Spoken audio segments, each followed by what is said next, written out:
ಓಂ ಶ್ರೀ ಗುರುಭ್ಯೋ ನಮಃ. ಎಲ್ಲರಿಗೂ ನಮಸ್ಕಾರ. ಧೃತಿ ಡಿವೋಷನಲ್ ಚಾನಲ್ಗೆ ಎಲ್ಲರಿಗೂ ಸ್ವಾಗತ. ಈ ಚಾನಲ್ನಲ್ಲಿ ಪ್ರತಿದಿನವೂ ನಾವು ಭಕ್ತಿಯುತ ಮಂತ್ರಗಳು, ಪೂಜಾ ವಿಧಾನಗಳು, ವೃತಗಳ ಮಹತ್ವ, ದೇವರ ಕೃಪೆ ಪಡೆಯುವ ಸರಳ ಉಪಾಯಗಳು ಮತ್ತು ನಮ್ಮ ಹಿಂದೂ ಧರ್ಮದ ಅದ್ಭುತ ಮಾಹಿತಿಗಳನ್ನು ಸುಲಭವಾಗಿ ತಿಳಿಸಿಕೊಡಲಾಗುತ್ತದೆ. ಇವತ್ತಿನ ಈ ವಿಶೇಷ ವಿಡಿಯೋದಲ್ಲಿ ವೈಶಾಖ ಮಾಸದಲ್ಲಿ ಬರುವ ಹುಣ್ಣಿಮೆ ಅಂದರೆ ಬುದ್ಧ ಪೂರ್ಣಿಮೆಯ ಬಗ್ಗೆ ಸಂಪೂರ್ಣವಾಗಿ ತಿಳಿಸಿಕೊಡ್ತೀನಿ. ಈ ಹುಣ್ಣಿಮೆ ಯಾವ ದಿನಾಂಕಕ್ಕೆ ಬಂದಿದೆ, ತಿಥಿ ಯಾವಾಗ ಆರಂಭವಾಗುತ್ತದೆ, ಯಾವ ಸಮಯದಲ್ಲಿ ಪೂಜೆ ಮಾಡಬೇಕು, ಯಾವ ಪೂಜೆಯನ್ನು ಮಾಡಿದರೆ ವಿಶೇಷ ಫಲ ಸಿಗುತ್ತೆ, ಹಾಗೆ ಈ ದಿನದ ಮಹತ್ವ ಏನು ಅನ್ನೋದನ್ನು ನಾವು ಸ್ಟೆಪ್ ಬೈ ಸ್ಟೆಪ್ ಆಗಿ ತಿಳಿಸಿಕೊಡ್ತೀವಿ. ಮೊದಲಿಗೆ ವೈಶಾಖ ಹುಣ್ಣಿಮೆ ಅಥವಾ ಬೌದ್ಧ ಪೂರ್ಣಿಮೆ ಅಂದ್ರೇನು ಅನ್ನೋದನ್ನು ತಿಳಿದುಕೊಳ್ಳೋಣ. ವೈಶಾಖ ಮಾಸದಲ್ಲಿ ಬರುವ ಹುಣ್ಣಿಮೆಯನ್ನು ನಾವು ಬುದ್ಧ ಪೂರ್ಣಿಮೆ ಅಂತ ಕರಿತೀವಿ. ಯಾಕಂದರೆ ಈ ದಿವಸವೇ ಮಹಾನ್ ಜ್ಞಾನಿ ಗೌತಮ ಬುದ್ಧರು ಜನಿಸಿದರು. ಅದಕ್ಕಾಗಿಯೇ ಈ ದಿನವನ್ನು ಬುದ್ಧ ಜಯಂತಿ ಅಂತಲೂ ಕೂಡ ಆಚರಣೆ ಮಾಡಲಾಗುತ್ತದೆ. ಕೆಲವರು ಈ ದಿನವನ್ನು ವಿಷ್ಣುವಿನ ಅವತಾರವಾದ ಬುದ್ಧನ ಪೂಜೆಯ ದಿನ ಎಂದು ಕೂಡ ಪರಿಗಣಿಸುತ್ತಾರೆ. ಆದ್ದರಿಂದ ಈ ದಿನ ನಾವು ವಿಷ್ಣುವನ್ನು ಪೂಜಿಸಿದರೆ ಪುಣ್ಯ ಫಲಗಳು ದೊರೆಯುತ್ತವೆ. ಇನ್ನು ಈ ವರ್ಷ 2026ರಲ್ಲಿ ಬುದ್ಧ ಪೂರ್ಣಿಮೆ ಮೇ 1ನೇ ತಾರೀಕು ಶುಕ್ರವಾರದಂದು ಬಂದಿದೆ. ಹುಣ್ಣಿಮೆ ತಿಥಿ ಏಪ್ರಿಲ್ 30ರಂದು ರಾತ್ರಿ 9:12 ಆರಂಭವಾಗಿ ಮೇ 1ರಂದು ರಾತ್ರಿ 10:52 ಅಂತ್ಯಗೊಳ್ಳುತ್ತದೆ. ಆದರೆ ಸೂರ್ಯೋದಯ ತಿಥಿ ಮೇ 1ರಂದು ಬಂದಿರುವುದರಿಂದ ನಾವು ಹುಣ್ಣಿಮೆಯನ್ನು ಮೇ 1ನೇ ತಾರೀಕು ಶುಕ್ರವಾರದಂದು ಆಚರಣೆ ಮಾಡಬೇಕು.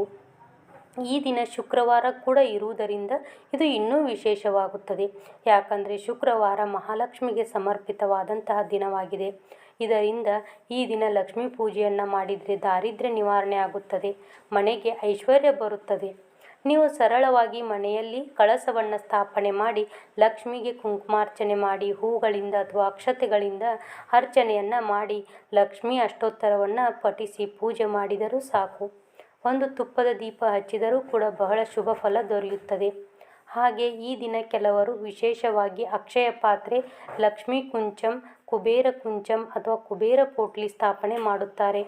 ಇದರಲ್ಲಿ ಕವಡಿ, ಗೋಮತಿ ಚಕ್ರ, ಕಮಲದ ಬೀಜ ಮುಂತಾದವುಗಳನ್ನು ಹಾಕಿ ಒಂದು ಪುಟ್ಟ ಗಂಟು ಮಾಡಿ ಹಣದ ಪೆಟ್ಟಿಗೆಯಲ್ಲಿ ಇಡುತ್ತಾರೆ.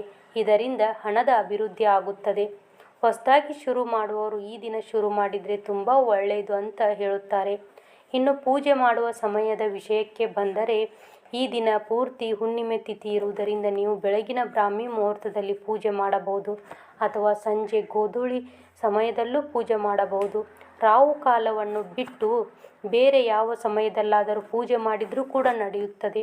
ಮುಖ್ಯವಾದದ್ದು ಭಕ್ತಿ ಮತ್ತು ಶ್ರದ್ಧೆ. ಇನ್ನು ಬುದ್ಧ ಪೂರ್ಣಿಮೆಯ ಮಹತ್ವದ ಬಗ್ಗೆ ಹೇಳುವುದಾದರೆ ಈ ದಿನ ದಾನ ಧರ್ಮ ಮಾಡೋದಕ್ಕೆ ತುಂಬ ಮಹತ್ವ ಇದೆ.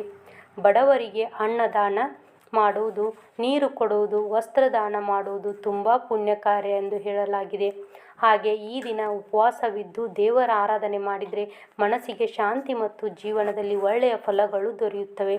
ಇನ್ನೊಂದು ಮುಖ್ಯವಾದ ವಿಷಯ ಅಂದರೆ ಈ ದಿನ ಮನಸ್ಸಿನಲ್ಲಿ ಕೆಟ್ಟ ಆಲೋಚನೆಗಳನ್ನು ಬಿಟ್ಟು ಒಳ್ಳೆಯ ವಿಚಾರಗಳನ್ನು ಅಳವಡಿಸಿಕೊಳ್ಳುವುದು ತುಂಬ ಮುಖ್ಯ. ಬುದ್ಧನು ಶಾಂತಿ, ಸಹನೆ ಮತ್ತು ಸತ್ಯದ ಮಾರ್ಗವನ್ನು ತೋರಿಸಿದನು.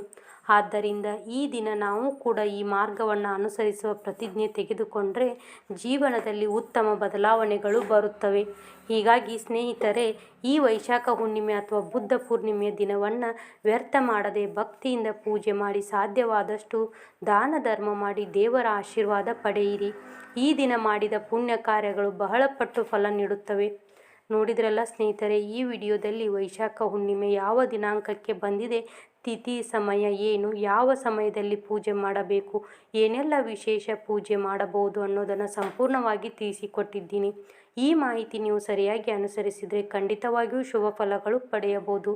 ಇವತ್ತಿನ ವಿಡಿಯೋ ನಿಮಗೆ ಇಷ್ಟ ಆಗಿದ್ದರೆ ಲೈಕ್ ಮಾಡಿ, ನಿಮ್ಮ ಸ್ನೇಹಿತರಿಗೂ ಹಾಗೂ ಕುಟುಂಬದವರಿಗೂ ಶೇರ್ ಮಾಡಿ. ಹಾಗೆ ಇನ್ನಷ್ಟು ಭಕ್ತಿಯುತ ವಿಡಿಯೋಗಳಿಗಾಗಿ ನಮ್ಮ ಧೃತಿ ಡಿವೋಷನಲ್ ಚಾನಲನ್ನು ಸಬ್ಸ್ಕ್ರೈಬ್ ಮಾಡೋದನ್ನು ಮರಿಬೇಡಿ. ನಿಮ್ಮ ಅಭಿಪ್ರಾಯವನ್ನು ಕಮೆಂಟ್ ಮೂಲಕ ತಿಳಿಸಿ.